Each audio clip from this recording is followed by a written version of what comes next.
Why, Shani, will you accompany me to the dance on Sunday? Hey guys, we're here at the league together, and today we're bringing you a very, very special video. Might as well introduce everyone as I go. We have Mr. Bradley. Good evening. We have a Mr. Matthew. Morning. We have David. Die.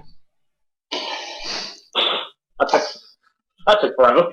And as a sort of special guest, we have our good friend John. Good morning, good afternoon, good evening, good night. Night, Jack. Good night, Jack.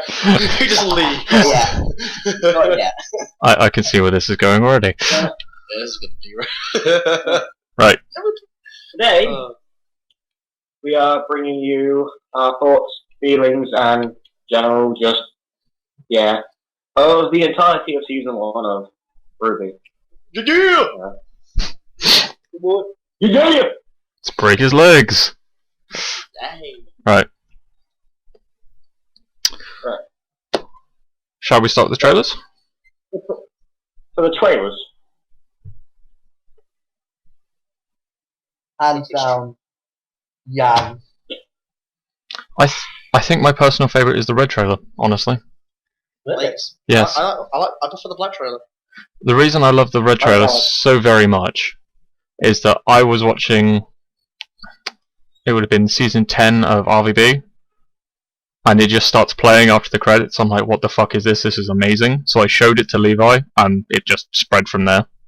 Yeah, did. Yeah, it did. And we all love it so very much just because I was watching a fairly funny episode of Red vs. Blue and had no idea that this trailer was there. Well, I found out from someone else. I think Levi showed me RWBY, and I just got hooked immediately. Yeah, but I showed RWBY to Levi, so... You were sat there, James, and you were playing. Hmm.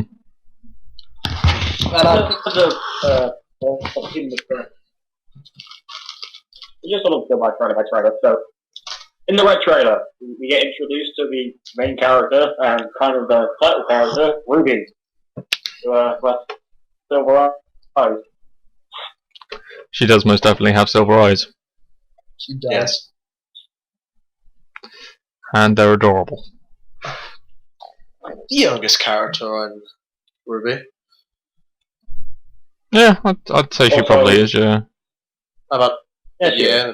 She's like 2 years younger than she or something. She's 2 years younger than the rest of them. But I don't know if she's the youngest total, but I think she probably is. I think she is. Yeah. The rest of them are 17. She's 15. Yeah, we have no idea how old some of them are, but yeah. Yeah, it doesn't really go into explain their age altogether, really. Yeah, we have a rough guess.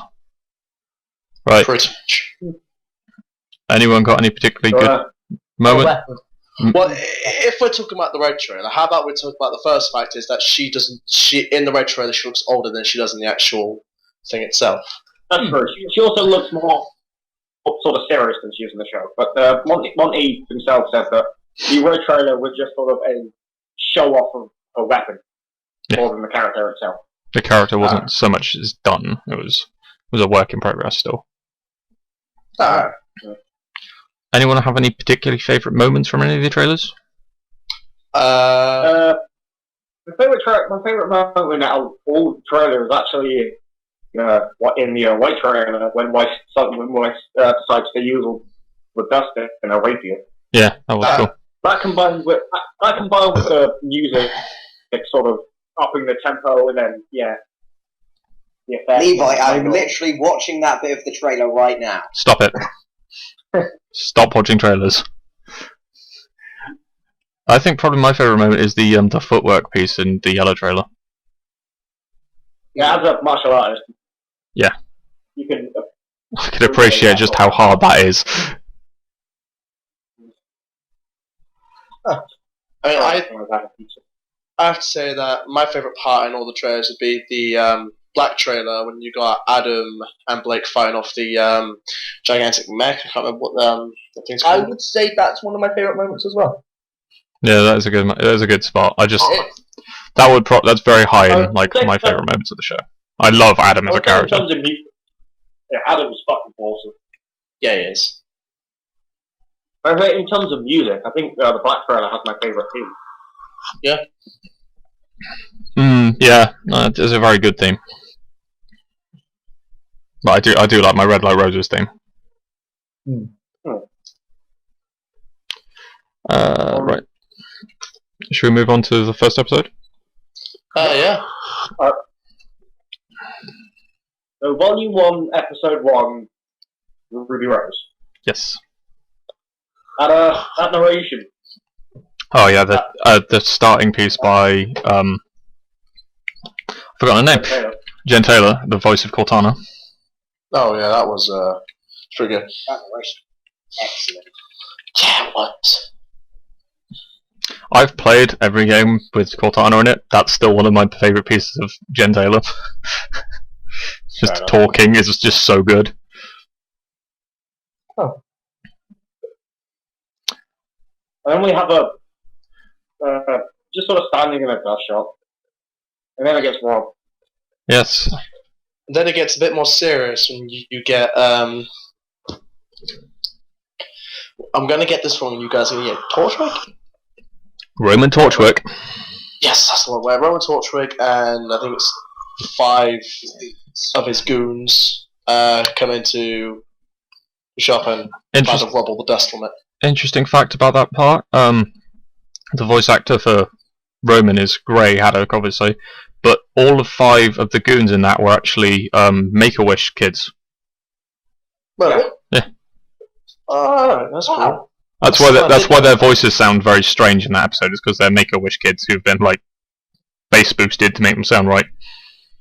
I did not know that. Not many people do, to be honest. That's I like that. That's nice. That's heartwarming. It is very much so. Nice. And then we have the introduction to the sort of quote unquote main antagonist of the series, Roman Torchwick. Yeah. That man. He is a little terrifying. He is. I love the way he dresses. I think. Yeah, his outfit is very cool. His attire is amazing. His attire and like his weapon is the cane is a rocket launcher, like a melodic cudgel. It's a cane that shoots out fireworks and then explode just explode. The dust, yeah.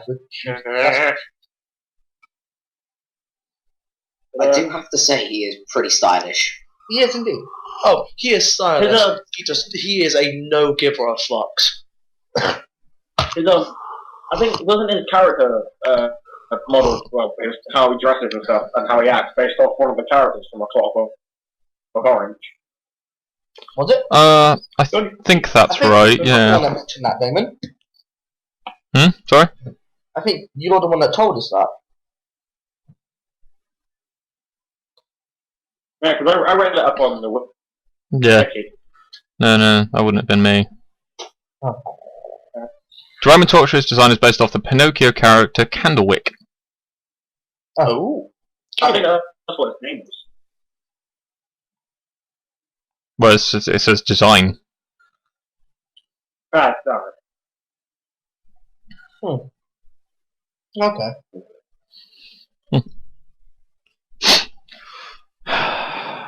Yeah, no, it's his hair, hat, cigar resemble Candlewick's appearance in the Disney film adaptation of Pinocchio. Okay, fair play. Known as Lampwick. Alright. It mentions the fact that Roman is a shout out to Clockwork Orange. There you go. It's in the director's commentary on the DVD, which I should know because I have that DVD. I was sat and watched it. Yeah, we did. I've watched every alternate audio track on that. It's amazing. Huh. Yeah, but when we first get introduced to Ruby in that episode, You know, if you watch the trailer and then watch the episode, she seems a lot, different. Yeah, she is a very different character at that point. Well, we sort of see how different she is than what we've seen in the red trailer at the end of Yellow. Right at the end of it, Ruby turns up. Oh yeah, definitely. I like to bring this to attention that a lot of people were saying that Ruby's voice in episode 1 sounded much better than it did in the Yellow trailer. When the Yellow trailer, well, the voices for the Yellow trailer were filmed after the episode. Yeah, I did prefer Ruby's voice in episode 1 in the trailer, because in the trailer it just sounded a bit off to me. It didn't sound. The trailer was done after the episode. Yeah, which is I know, that's something I understand. very odd. Like, yeah. Maybe they just like. I don't know. Maybe she didn't. No, she might just not quite nailed it. Everyone has off days. Yeah. Right. Getting into the later half of that episode, the introduction of Glinda. Oh yeah. Oh yeah, Glinda, man. Jeez. And the introduction of Cinder. Which we don't know it's Cinder. Not at that point, but we do know. Not at that point. We know her as it now. Go Yeah. on. Also, if you watch the credits, she's called Cinder. Yeah. She's in the credits for that episode. Yeah. But I think, yeah, Glinda, Glinda is so cool. superficial as hell. Hmm. She's pretty fucking overpowered. Oh yeah. Just a bit. Yeah, just a tad. She is probably one of the top ranked huntresses. Well, not necessarily. Maybe she's a very powerful staff member, yeah, but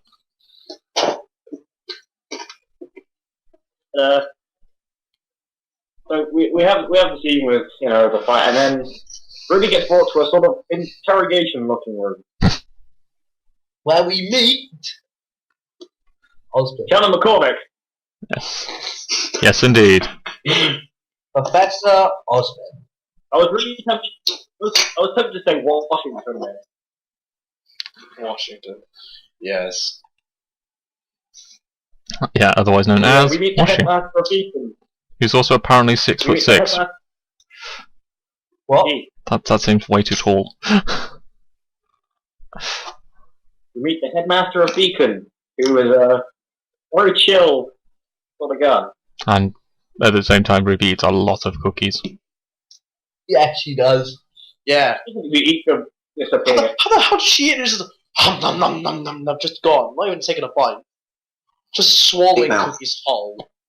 The magic of animation. Yeah, I know, right? Magic of RWBY Volume 1 animation. Yeah. Oh dear. Oh dear. But then we get Ruby gets accepted into the Beacon 2 years early. Yeah, she does. Which is insane. Yeah. And then near the end of the episode has one of my favourite lines in the entire show. That she just wants to be a normal girl with normal needs. Yeah. Yeah. She's gonna be the bee's knee. I do love that line. That was a great line. I don't want to be the bee's knee. I want to be a normal girl. And towards the end of the show, we get introduced to a member called a group called the White Fang on the TV thing, where you see the White Fang are protesting against it. It starts to mention the White Fang. Mm-hmm. Yeah, we don't get much backstory behind it, but we basically just get a name. And they kind of introduce And it. then John throws up. Oh and then god. Jean throws up on the plane because Jean. Right. That brings us to the end of episode 1, I do believe. It does. Yes, We haven't mentioned that Yang's on the plane as well. But Yeah. Because everyone's all the main characters on that plane. That's cool. Yeah. Did we mention that Yang and Ruby were sisters? I don't think we have yet. no, Yeah, but if anyone's watching this and hasn't watched the show, they should not be watching this. It's true. I'll be right back. Okay. Give me 1 sec. Okay, back. Right, moving on Oh. to Episode 2. Bonus episode 2. Uh, Where we get our first shot of Beacon Academy. yes. And some characters get All very the lost. story. Let's get some characters introduced. We get Yang leaving Ruby right off the bat with some friends. Then Ruby all alone to walk around. And then we bump into one of the other main characters from the White trailer, Weiss. Mrs. Schnee. Miss Weiss-Schnee. Heiress, actually. Eris. Whatever. It is Heiress. Blake tells us this when she arrives. I'm sorry, Princess. Eris, actually. Yep. Yeah, we get introduced to Weiss and Blake. Don't see much of Blake in the second episode, but Weiss first. Weiss See first, much of then Blake like at all. Weiss first, then an explosion, and then Blake shows up. Twitter face. Blake shows up. Protect Ruby. Weiss yells. Weiss storms off. Ruby tries, talking to Blake, and she walks off. So Ruby slumps over her, and then somebody comes over to try and help her up. guy called One character that Damon hates. Jean. Not gonna get into that, Jack, but Jean. We're holding that. We're holding that. There are 2 episodes where I'm going to rage. But yeah, we get introduced to Jean. Who's just your sort of average nice guy. He is Sort of indeed. chill. He is. The shield gets smaller, so when you get tired of carrying it around, you just put it away. But it doesn't get lighter. It's a shield. Doesn't it weigh the same? It's a shield. It would indeed weigh the same. The name of his weapon is Crocia Morse, which is Latin, I think, for Yellow Death. Yes. It was the name of Kind of the fits name of with his name. Caesar's sword. Yeah. It kind of fits with his name, since his name is the French word for yellow. Guys, I Yeah. can't carry any more fish. Don't worry about it. Have it in. It's fine. I Right, promised this wouldn't happen. right. And on the sound of agony, shall we swap? Should we jump, or are we done? Have we got more to talk about in this episode? Ruby shows off her weapon. Yes, she does a bit. And then following is like the greatest line in the show. Which is Levi. It's also a customizable high-impact sniper rifle. It's also a shirt. What? It's also a gun. And that is the best line, I think, of season 1, in my opinion. Well, volume 1, I'm sorry, you're gonna keep stabbing me for that one. But moving on, again. Moving on to episode 3.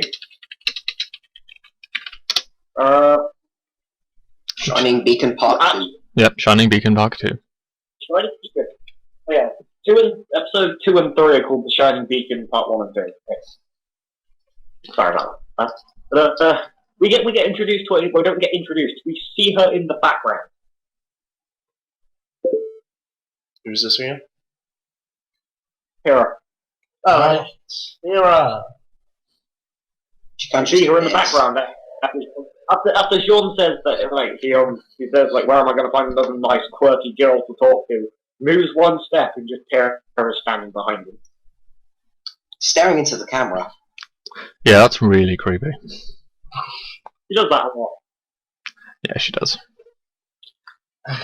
Oh yeah, she does. Maybe that's the true power of her semblance. Yes. Wall breaking. Awful breaking. Punches We have a this. speech. We get a speech by Osborne, which is pretty awesome. And then we get to see everyone in their pajamas. Tee Tee. But this is a Guys, move on. Monty owned production, so yeah. We also It's see like a big slumber party. we also see JAUNE in his ridiculous pajamas. Those Look, pajamas, though. it's a onesie, I swear to God. I think it is a onesie. I don't see a seam in It it. is a onesie.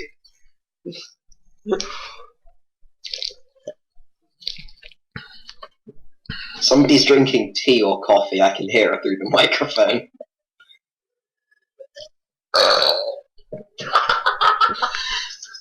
It's fine. It's just Ozpin listening in. That's pretty much all it is. Very subtle. Very subtle. Osman's just there, like, continue, please. Or I have to. Tell them more of me. Tell them more of me. Tell them how fabulous I am. Haven't seen anything of you yet. Actually, we did. Yeah, in episode 3, Shining Beacon Part 2, he does his speech. Yeah, but It's the very first. You don't actually see much of him, but he does drink coffee in that speech. yeah, I didn't mean fighting as. I meant fighting something. We haven't seen him fight at all yet. He doesn't. Which is annoying me. It'll be fine. Eventually, it'll get Yes, there. back to the episode. Yes. Where were we? You tell me. We were on. Pajamas. We're in the pajama part, which is silly. Yeah, so that's when we see Blake again. Yeah, we finally get to talk to Blake. We get some dialogue out of her, and she's reading We find out, yeah. the book she's reading is Dr. Jekyll and Mr. Hyde, I believe. Yes, I was going to say that. Yes. Yeah, we find out she's very, like, keep to herself kind of character. Very down to earth. Yeah.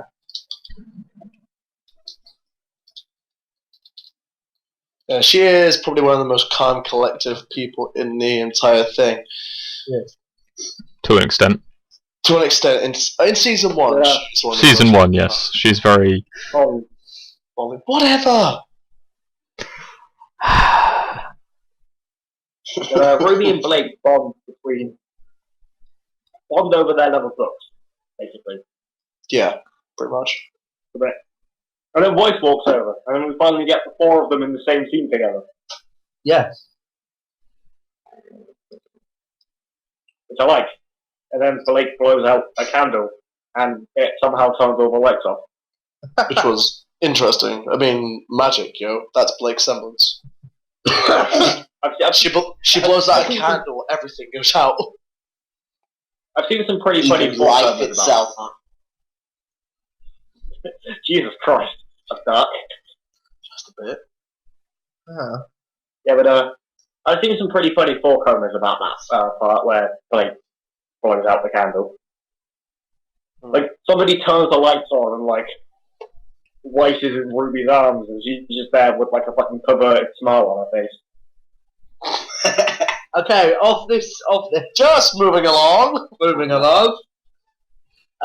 You can't ignore it! Episode 4. No, but I can cut it out. True. Yes, on to episode 4. First step, part 1. Where we get introduced to new characters, Nora and Ren. Nora! Who is probably the most badass character out of the 2 teams that I like. My favourite character. Yeah. We're not on the characters yet, guys. No, we're not, but we can talk about that later. Right.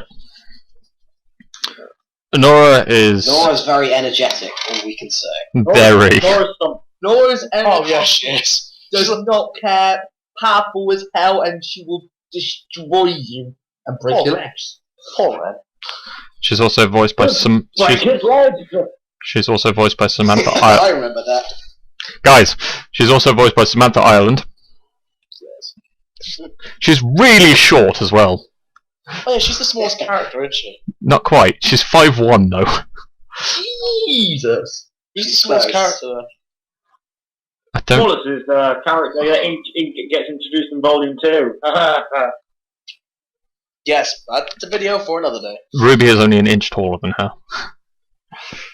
Wow. Yeah.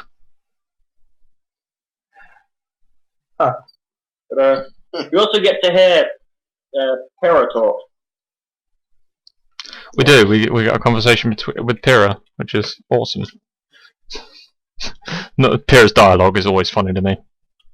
Yeah. Just hello. Hello. Hello.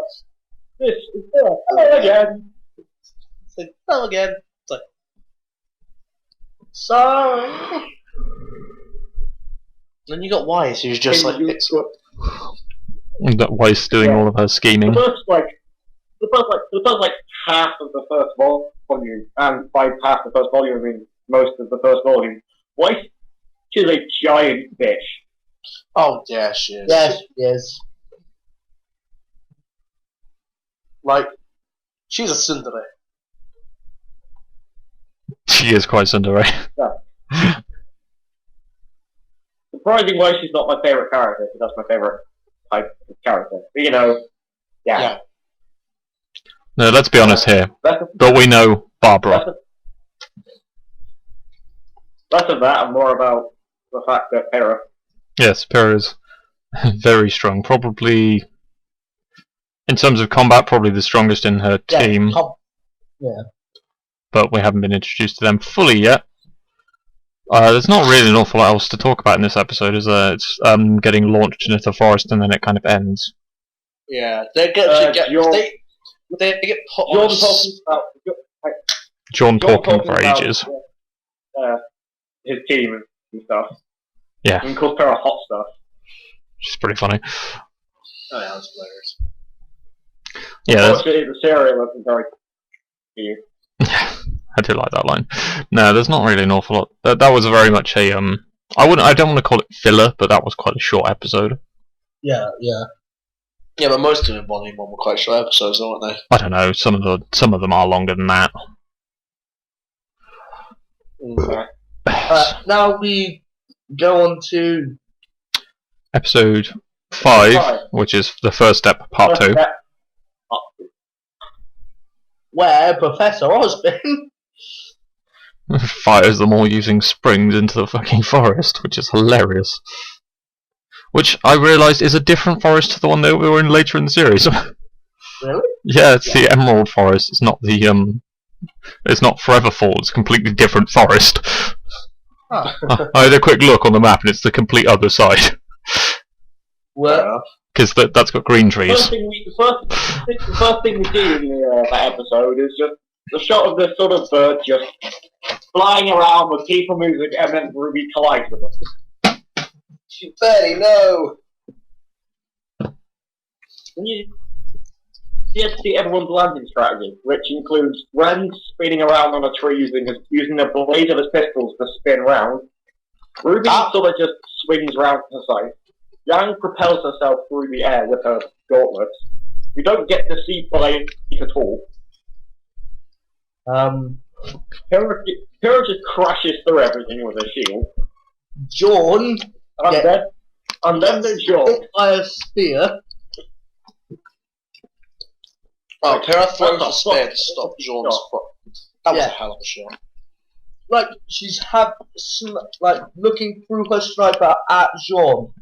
No, it shows a shot of her looking through a scope, and then it cuts out, and there's no scope on the gun. That's what happens. Oh, really? And then she throws her spear. Let's throw some spear. Just no scope. Doesn't he fall down from a tree and hit some branches on the way down?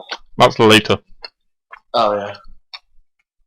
Oh yeah, she's just dangling there for like an episode, like help. Pretty much.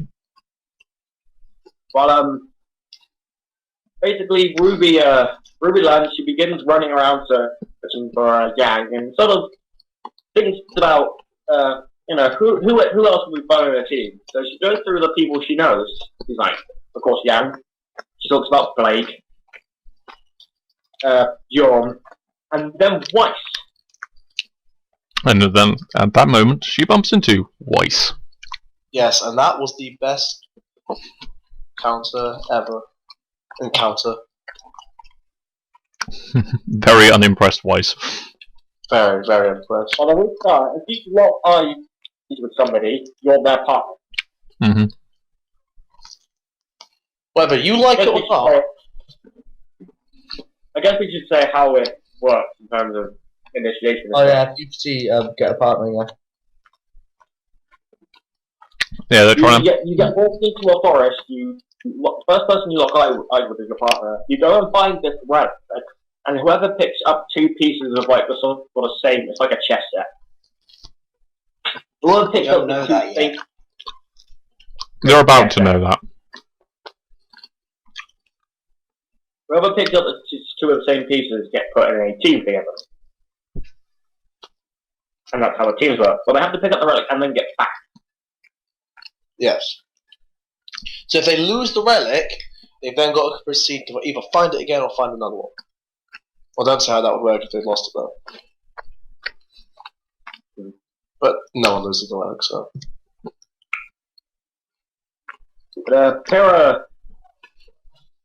Pyrrha goes over, helps John down from the tree. So those 2 are now partnered together. Yep. Hooray. Diddy! Let the shipping begin. I was just about to say that. And then we have, I don't know if we see it in the episode or if it's in the next part, but Yang and Blake end up on a team together. Yep. Next In the next episode. one. Okay. In Players and Pieces, if I'm correct. No, not No, that's the Emerald Forest Part 2 is the next episode. Yep, that's the one. Right. Actually, the next one we're in is the next part is Emerald Forest Part 1. That was the first step, not 2. Is it? Oh yeah, Yeah. so it is. My bad. So basically, is there anything else? Oh, Ruby's showing off her speed to Weiss, leaving her behind, and then Weiss gets surrounded by Grim. Yep. Which And, was And that's the pretty. end of that. yep, and then it cuts into Emerald Forest Part 1. Which we have Yang walking around, and then encounters some bears, some ursas. Yeah, well, is She it? sort of like falls, and then a strand of her hair falls down. And then everything dies. Pretty much. If there's one thing you should know about Yang, is that you do not fuck with that girl's hair. Because her eyes will go red and she'll just beat the living.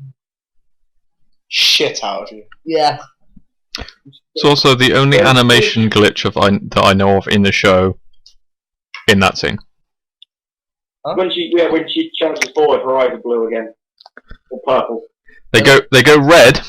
Yeah, I did notice that.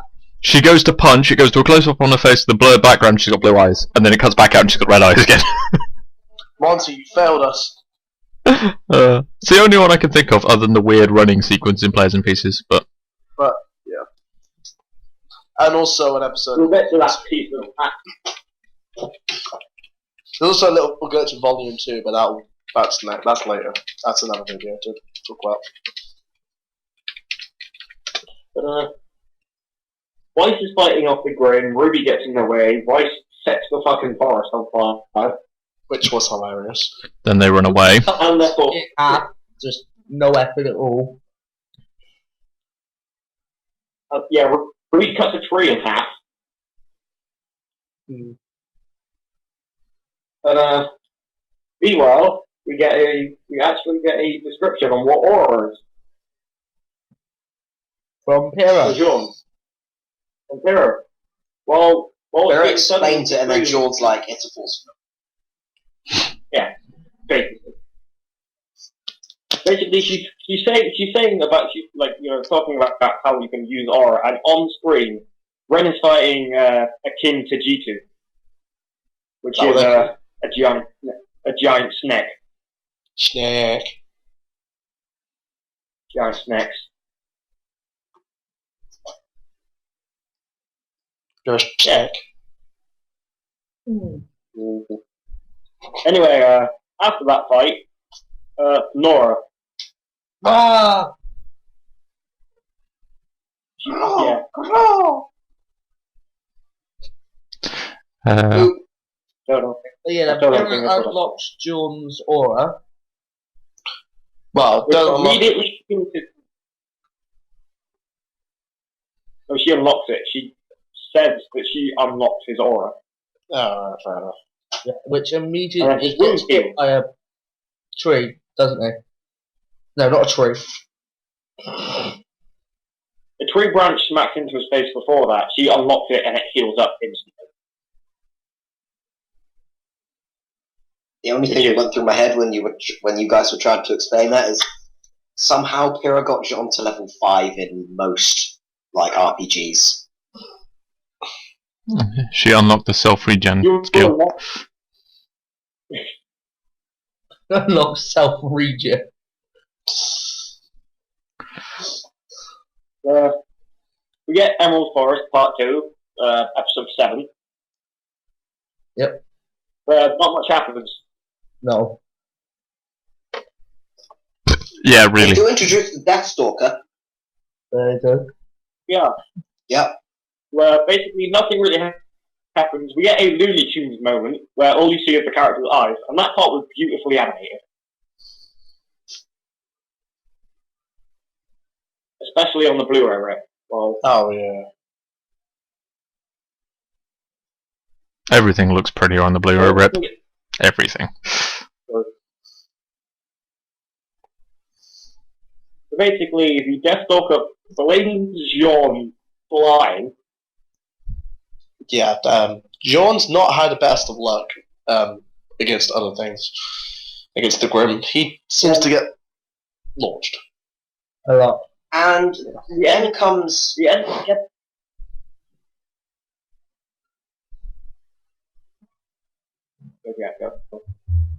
oh, and then you see Yang and Blake find the chess pieces, and Blake seems to be staring at the sky a lot. Also, there is a moment, because we can talk about this because it happened in that episode. There is a moment where you see a shot behind both of them, looking over them, and you see Blake's bow twitch. Yes, it does. Huh. Right. I never noticed this personally, but I noticed it immediately. I think it's a case of how you watch it, because on the Blu-ray, that just on the screen that big, that little movement is actually quite a lot of visual information, so it kind of stands out. yeah. So the smaller the screen you watch it on, the less noticeable it is. And yeah, my screen's quite small, so. Yeah, same here. But the end of the episode is Ruby falling through the air towards the two of them, and then it ends. And then the next episode. Very short. It's Two very players short, and pieces. Episode 7 is a very short episode, but it's got some funny moments in it. Yeah. So the start. You know, like Nora riding in the back of an Ursa. Is that the episode? That would be indeed. That's That, episode 8. Yes. Oh, it's episode. Damn it! I was every talking time. about that. I was talking about some funny moments in Emerald Forest Part 2. Yeah. Like when John asks Kara to humour him for like 5 more feet, takes another step, and then trips over and like douses the torch. and then finds a Deathstalker. And then the Deathstalker, which John thinks is the It's relic. not the relic. It's not the relic. It's not! It's not the relic. Poor Sean. But yeah. Gotta say that in terms of voice acting, Miles is like one of the best Oh, characters. I don't know. JAUNE is very close to his normal speaking voice, but yeah. The His inflection. normal speaking voice is quite a bit deeper than the one he uses for John. Yeah, but I've heard him just talk in it quite happily. Yeah, Yeah. I think he was originally a drama student or something.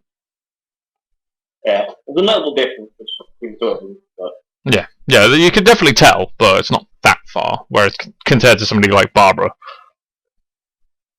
where she loses her fucking Canadian accent. Yeah. But on to the next episode. So, Players and Pieces. Where all you see I'm is really upset that I can't talk about what I'm looking at right now. But oh well. Damon, we promised we wouldn't get into this. I know, don't worry about it. We promised each other. That's some wise That's the main frisbees. reason why I'm not recording this, because it always derails into this. So let's go back to RWBY. Yeah, all we You want see. some Rice Krispies, eh? For fuck's Exactly. all we see is Weiss and Ruby flying through the air. Well, we just see On the back of a Nevermore. on the back of a Nevermore. So Ruby comes up On a with giant Not on the back of Nevermore. back of a giant Nevermore. Why don't we just jump? yeah. Why don't we just jump? And then it cuts back to to Ruby. Weiss, And he's gone. and then It cuts back to Ruby. he's gone. I still think Jean has one of the best lines in that episode there. It's just dropping in. The look of gratitude on Weiss's face for all of about half a second. So, oh my god, I'm saved. Oh, this guy saved me. My hero. Oh, my hero, my back. And then in the background, you see Kira being chased by the Death Stalker. Yeah. Also, Nora rides in on the Nurser. Yeah, she does. This is why I love her.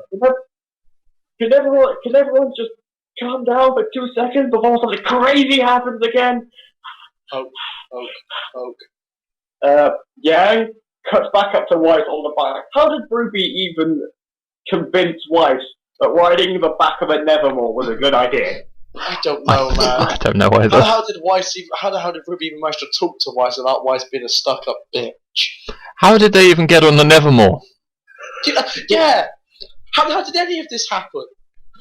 Anime. Like, Even- I said, Even though it's you not. know, she's gonna fall. She'll be fine. She's fine. Just dropping in. Oh no. Jean. Cue Jean. Cue Jean bit in. Damn it, Sean. Also, Ruby almost gets herself killed. Yeah, she does. Hmm. Well, that was a short series. See ya. Or feathers. She almost gets herself murdered. But, you know, Weiss saves her? Because Weiss. And that's the first part we noticed that there's something good in Weiss. That she's not just a hateable bitch. It's true.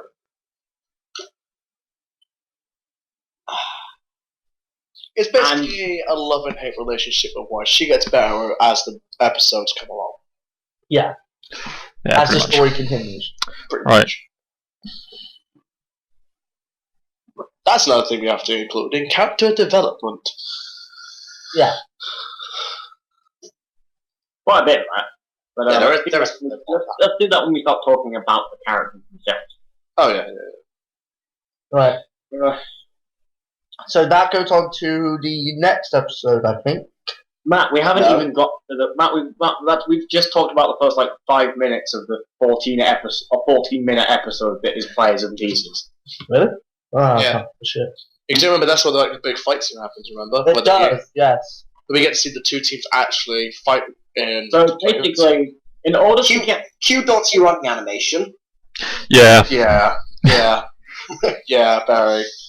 Let's get introduced to Nora's weapon at this point. we get introduced to Nora's weapon. We get to see Jean use his. We get to see Pera actually use hers. We get to see, in the fight against the King Tajitu, Ren barely uses his weapons. We get to see. And we He also get to shoots see them a Ren, bit. We also get to see Ren getting knocked out. Yeah, that's right at the end of that fight. Yeah, pretty much. Yeah. Basically, what's standing in the way between the 8 of them and the Academy are 2 quite large creatures of Grim. Yeah, one very large. Normally, which somebody who's just starting up a beacon would not be able to fight by themselves. Oh god, no. I don't think they could fight them by themselves, but as a team, yeah. Giant, Nevermore, and a Deathstalker. A giant Deathstalker. They're not normally that big. Oh. Giant Deathstalker. Yeah. They're both giants. Yep. Pretty much, yeah. Originally there were going to be 4 giants.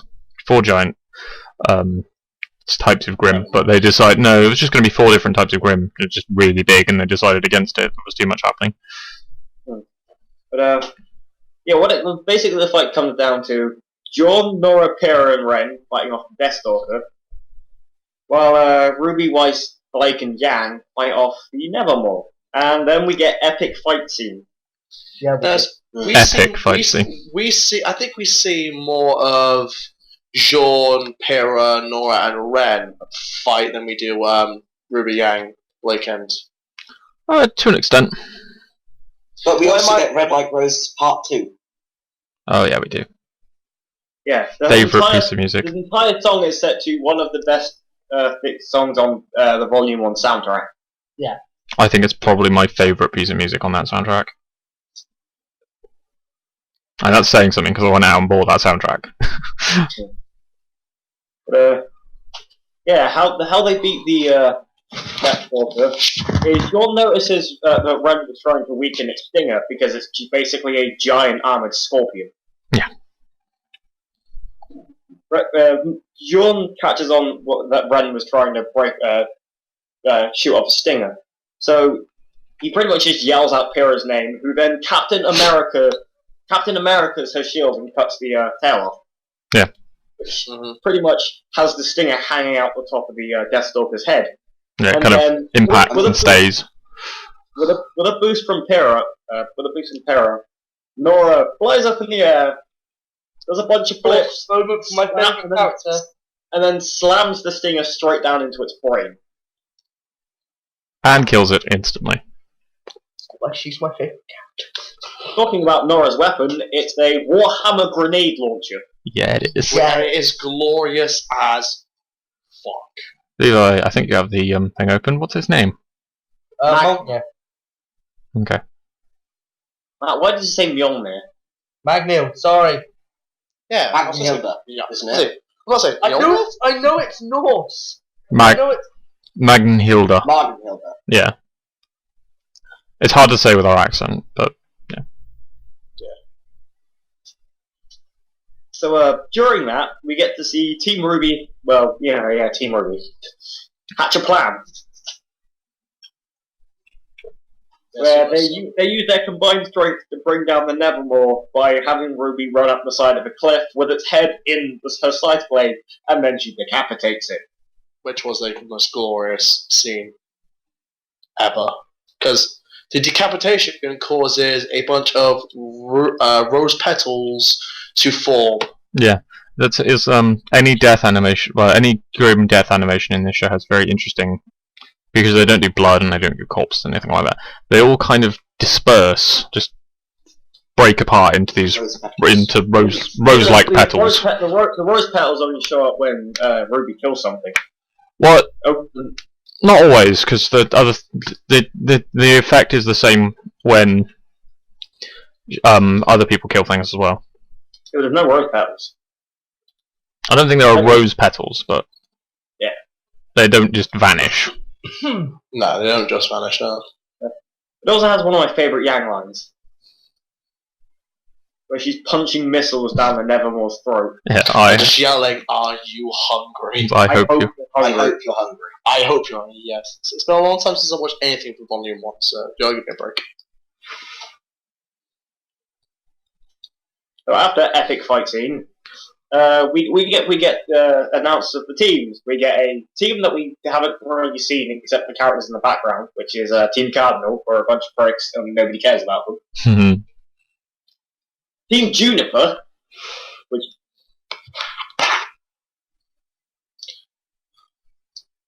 where Jaune gets made the leader, Which is interesting. Which was an interesting one. But didn't Jaune also offer up his place to be leader to Pyrrha, but Pyrrha said no? No, he doesn't. He just gets told he's leader.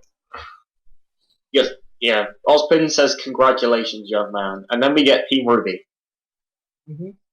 After Pyrrha slaps him so hard in the back that he falls to the fucking ground. Yeah. Which is pretty funny.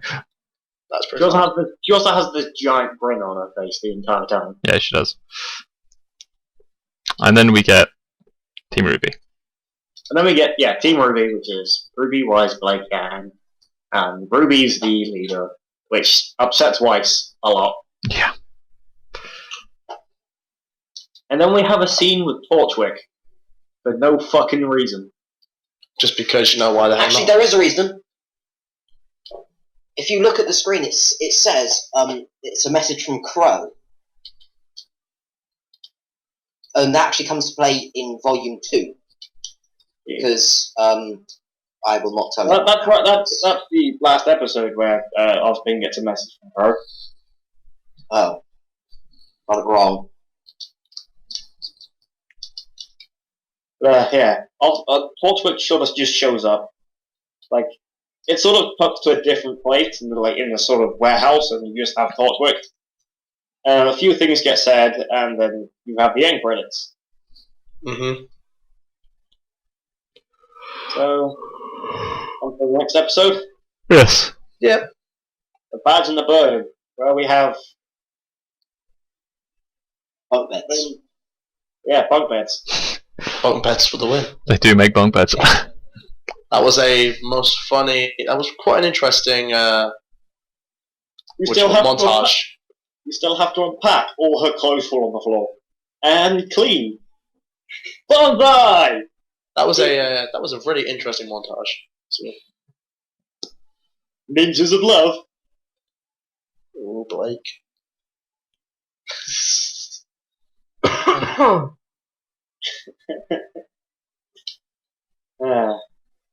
How the bunk beds are fucking made? How do they stay up? You tell me. I can kind of understand the one with books working, but the one hanging from the ceiling by ropes. Yeah, it's a weird one. I don't know. Looks fine. Looks less that actually looks less dangerous to me than the book one. Yeah. I would not want to try and lay on something that's being supported purely by books. Yeah, neither would I. We also get introduced to one of the first professors. Well, we get introduced to the first professor actually teaching a class. Indeed. Yes. Professor Paul. Otherwise known as Ryan Haywood. Yeah. The man who likes to put cows in holes. If you don't get it, you're missing out. If you don't get it, why the hell are you watching this? You've got 200 odd episodes of Let's Plays to catch up on. Pretty much. And then we have Weiss getting very angry. Weiss basically volunteers for taking on a Grim, which is called the Borbatusk, which is a boar. And then Q popped it. Who would have thunk? That can Sonic the Hedgehog its way around things. Yeah. Pretty much, yeah. It is a Sonic the Hedgehog, yeah. Right, guys, hold on for 1 second. Go. So, on to the next episode where Weiss fights the Borbatusk. When Ruby's trying to help, but Weiss just keeps yelling at her to shut the fuck up, basically. It's Pretty much, yeah. It's fairly amusing. Yeah. Weiss can't get her head around the fact that she wasn't made leader. Yeah, she can't. I think the exact quote is, "I'm fine with being in a team with you, just not a team led by you." Yeah. And then Ozpin walks over and he's like, well, that didn't go very well. Oh, Ozpin. Ozpin has some of my favourite lines from the entire show. Then, Weiss walks over to Professor Port and proclaims that, she feels like she should have been made leader of Team RWBY. To which Port replies with, that's preposterous. Her face in that moment is so funny. Yeah. Twisted in horror. I've followed Ozpin for a very long time, and I've not known him to make mistakes. Never once has he led me astray.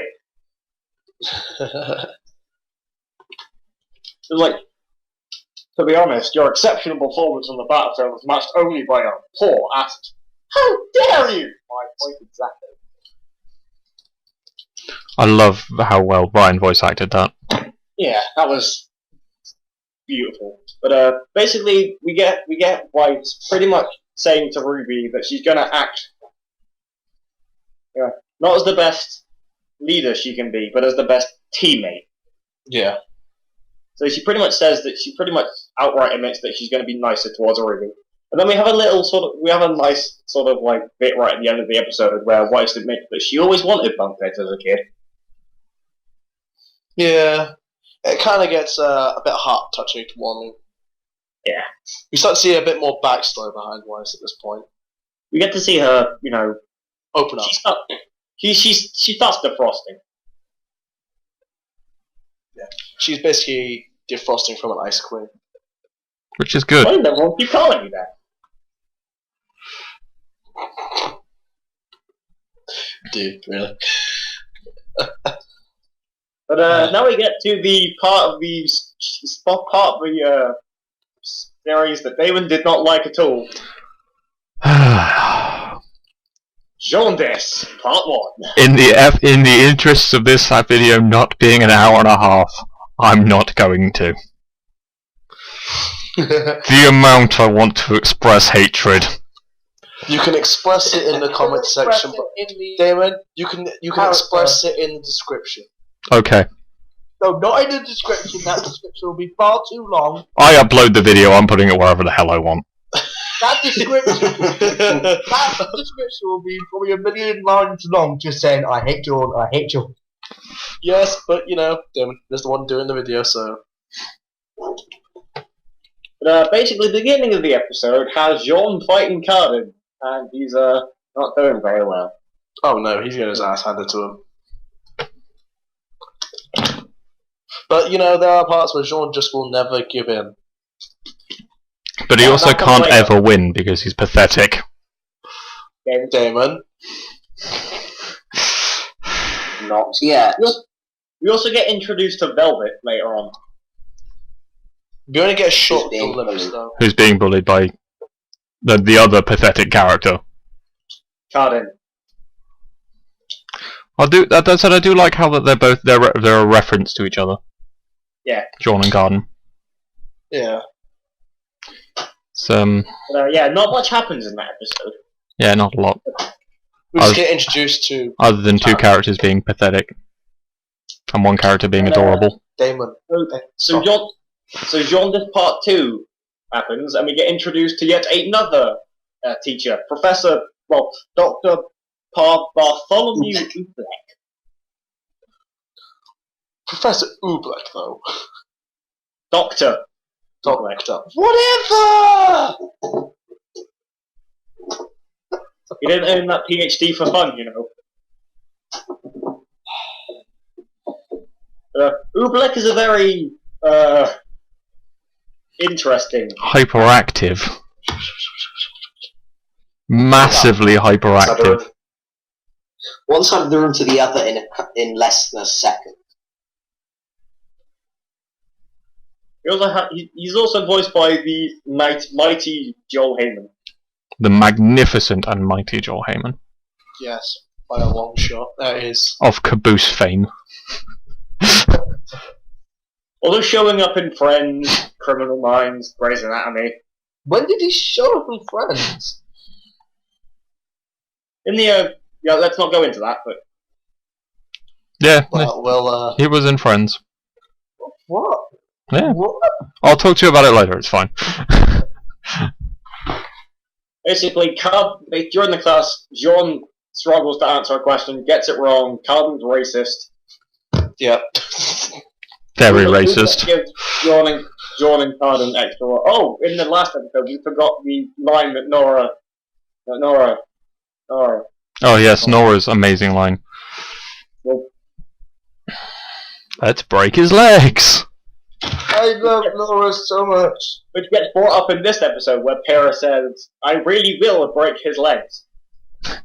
Yeah, which is great. And this is when Jaune reveals that he didn't get into Beacon. Legitly. Yeah, not legitly anyway. Mm. He cheated his way in. Naughty Jaune. Got his hands on some fake transcripts. God knows how, because he's so pathetic. I don't know how he would get a hold of such a thing. But Cardin overhears. And then proceeds to make Jaune his bitch. Yep. Pretty much. Pathetic Jaune. And that's that episode done. It's kind of a if you sort of if you're a fan of Jaune, which David isn't, of course. But, you know, if the character you sort of are interested in, then it's kind of it sort of tugs at your heartstrings a bit. Yeah, it's pretty heartwarming. I think it's the first heartwarming. Heartwarming. Not really heartwarming.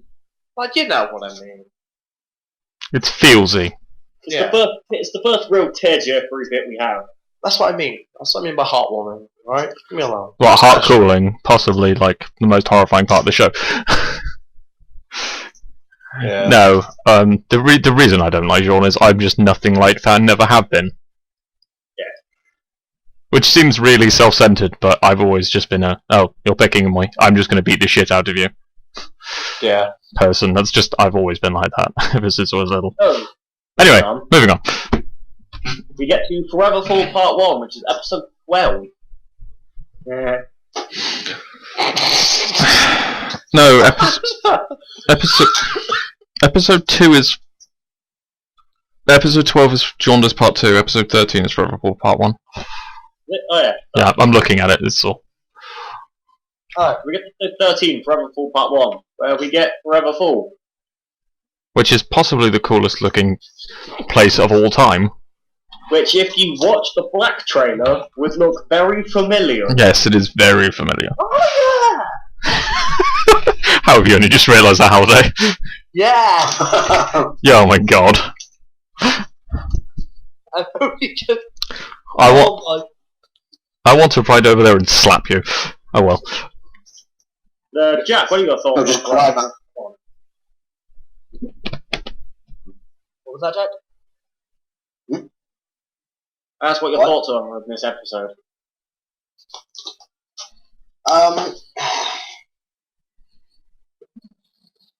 Yeah, so. I mean, you finally get to see him you finally get to see John, like... That's come next round and episode.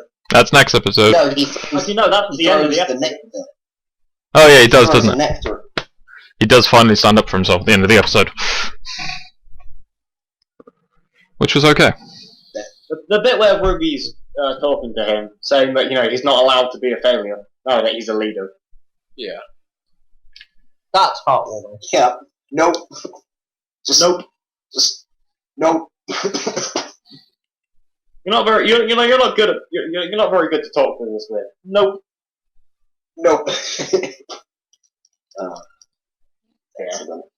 Yeah. The end of the episode, John finally stands up after they order him to throw a jar of this sap that Grimm are very sweet and, you know, attracts Grimm, right? They tell him to throw it at Pyrrha, No.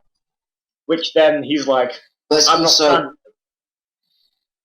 it's also because they've got a box of I think Right. hornets. No, it doesn't attract Grimm. It's there's a type of hornet that is attracted to it. That's what it is. Yeah, rapier wasps. Rapier wasps. That's the one.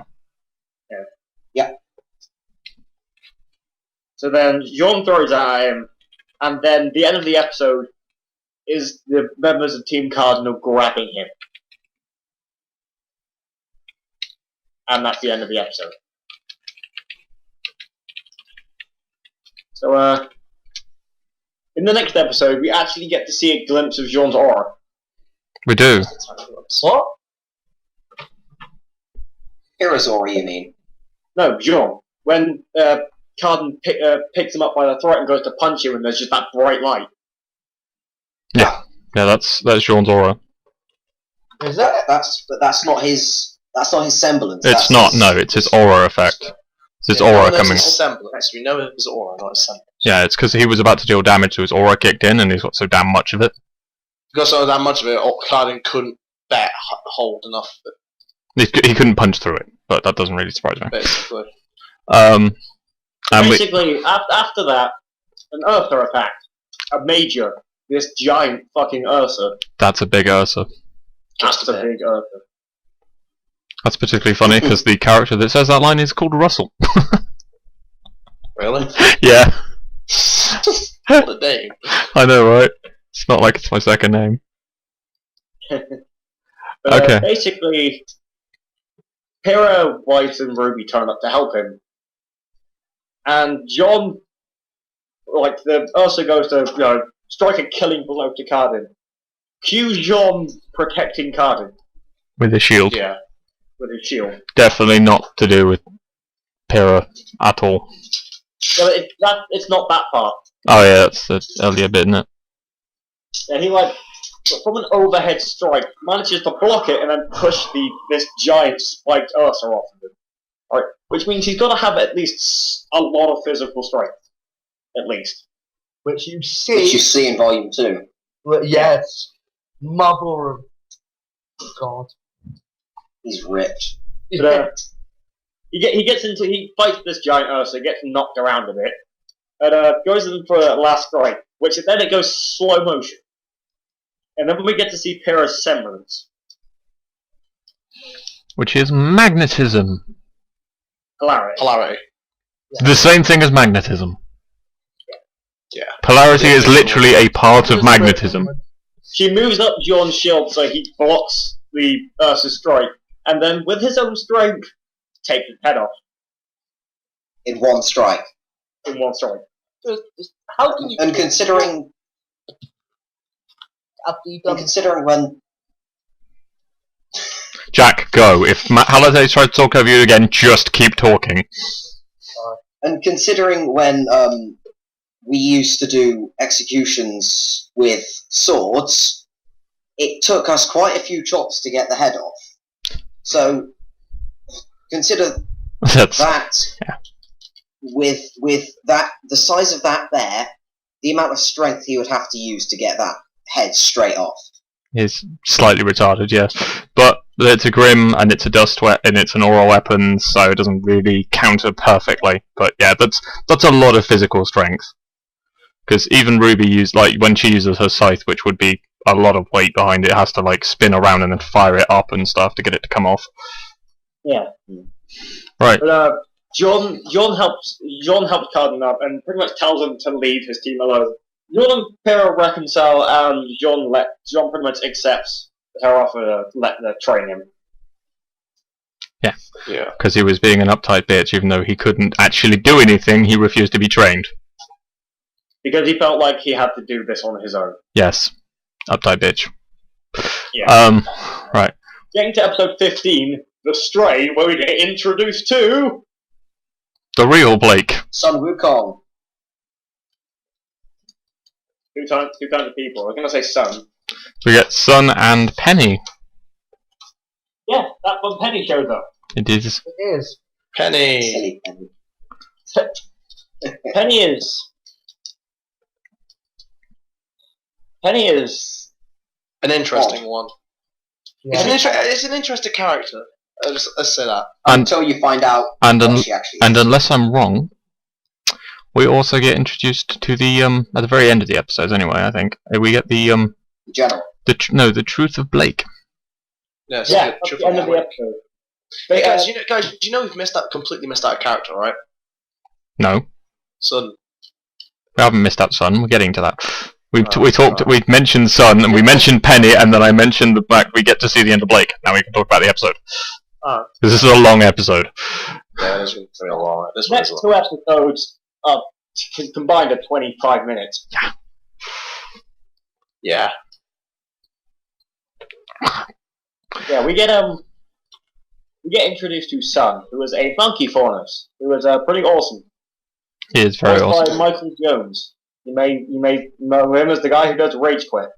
And the guy who does Sting in Fairy Tail. Also based off of the character from Journey to the West, also called Sun Wukong. Huh. A Monkey King. Mm-hmm. It's very powerful. I do love his weapons. Oh yeah. We don't get introduced to those until next episode, though. Yeah. Basically, Weiss pretty much keeps saying that she's trying to find this filthy faunus rapscallion, which gets Blake A little pissed, to say the least. And Yeah. Weiss explains that the Schnee Dust Company, which is where she's from, and the faunus have been in a long war against each other, and that, you know, And, that's the source of her sort of distrust and shit. And then Blake lets it slip that she used to be part of the White Fang. Which thusly makes her a faunist. Yep. An adorable kitty faunist. And then right at the end of the episode, she takes off the bow, and there's a pair of cat ears. All of the adorable. She's a kitten. She is a kitty cat. And then Sun, she's words, yeah, that he knew she'd look better without the bow. And now that's the end of that. Yep, I just... Wait, Enough. We didn't mention Penny. Is Penny in that episode, or is she in the next episode? Penny's, we sort of just brought up the fact that Penny's a weirdo. Yeah, you kind of just bump into her, you don't really see her do anything. You bump into her, like, every boy but Ruby is afraid of her. Well, no, even Ruby was afraid of us, but she trusts, like... She was trying to be nice. I'm here to fight in the tournament. You don't look the part, says the girl wearing a dress. It's a combat skirt.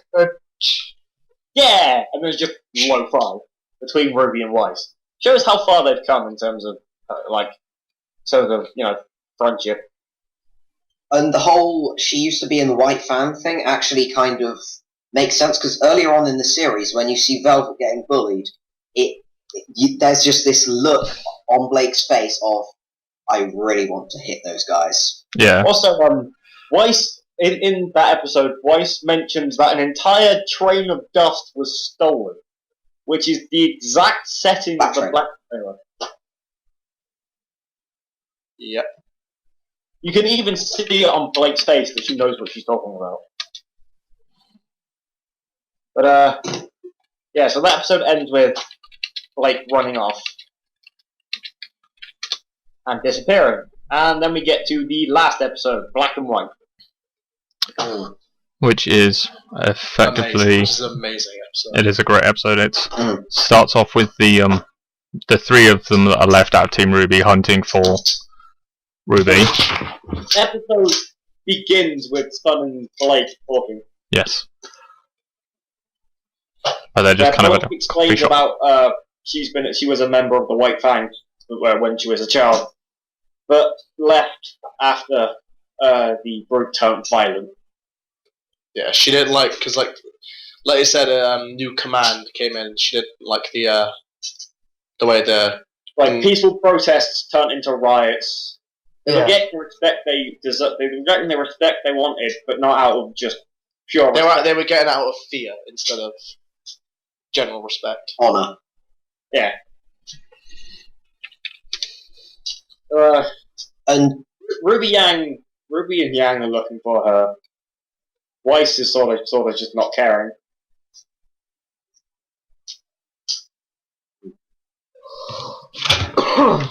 Penny shows up again. He goes Penny.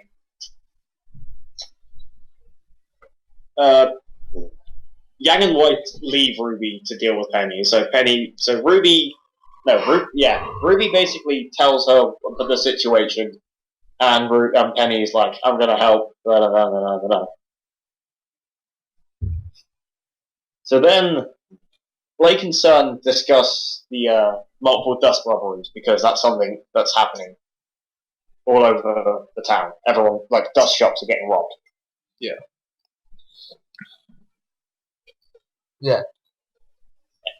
Or, basically, camp out, they sort of stake out a warehouse where White Fang men would show up. And Blake really didn't believe it to begin with. She says, what would the White Fang need for dust? And, they show up. And then Torchwick shows up. Torchwick, out of nowhere. Plot twist, Torchwick's working with the White Fang. Yep. A human is working. So twisty. A human is working with a bunch of human-hating animals. Too twisty for me. Eight plot twists for me. But like Blake pretty much has Torchwick by the neck with like from behind, like blade to his neck. Pretty much demands to know what the fuck is going on. Yeah. Like at this point, she's pretty much like losing her cool. Like the most cool, calm, collective person in this entire anime is getting pissed, basically. And then Torchwick sort of blows the floor out because the rocket launcher came. That thing is badass as hell. Then Melodic cudgel. there's a fight scene in which we get to see Sun Wukong's weapon. Which is I don't actually know the names of it. I know they now have names, but it's a bow staff that splits into shotgun nunchucks. It's a pair of post-ups. Yeah. No, it's a single staff that splits into a pair of nunchucks. Yes. Sorry, my bad. Yeah. Shotgun nunchucks. Why not? Yeah. Shotgun. Because, yeah, why not? 1 second, guys. But after that fight scene, Penny shows up. And proceeds to kick all immense of kind of ass. And That's the first scene we see where we realise Penny is not a human. Penny's not exactly what you'd call human. She's not a real girl. She She's not is. a real girl. She's basically the female Pinocchio. She's a robot. Except she's a robot there. And Like, she swords has. come out of her. Like, Technically, you call her an android. Yeah. Swords come out of her fucking back, and she shoots And lasers. wires. Yeah, on wires. Fishing hook wires, basically. And then she shoots lasers. Because lasers. Fire my lasers. I'm a fire in my lasers. But after that fight, Weiss and Yang turn up, and Weiss tries to Blake tries to explain to Weiss, who then just says she doesn't care. That's the first part you actually go, "Aww," for Weiss. Weiss says she doesn't care that Blake used to be a member of the White Fang. Or even though the White Fang are like the entire reason she had a difficult childhood. She says she doesn't care because then she says she just wants her Blake to promise to her that the next time something big happens, She would call her. she'll talk to her teammates about it. And then the episode, the episode ends with Penny in a car getting driven somewhere. Being told off. And the message. Yeah. No, Oh yeah, and then Ospin getting a message from Crow. Which we don't get to see any, really, of. The message says the Queen has pawns. Yeah.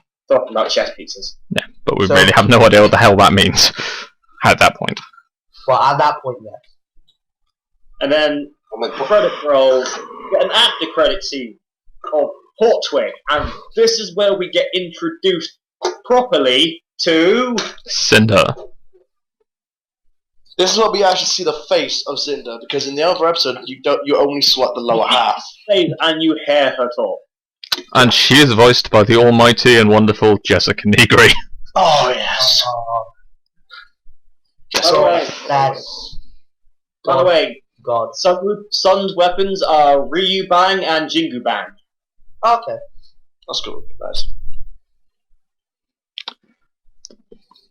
Right, and that brings us to the end of Volume 1, which also brings us to the end of this video, which is a good thing. If you look at the bar at the bottom, people who are listening, this is a good thing. I'll be amazed if any of you get this far, to be honest. It's a long video. Thanks for listening to our video. I hope you enjoyed it. If you did, we'll do more of these. Thanks for listening to us drone on and on and on. To a never-ending sequence. Yeah. And me being silent, affix, Nora. You being silent. Yeah. Alright. Everyone say goodbye. I think Jack said like 6 words. Yeah. Everyone, we'll see you guys later. In the next part. Bye. See you whenever, I guess. Thanks, Vol'jin.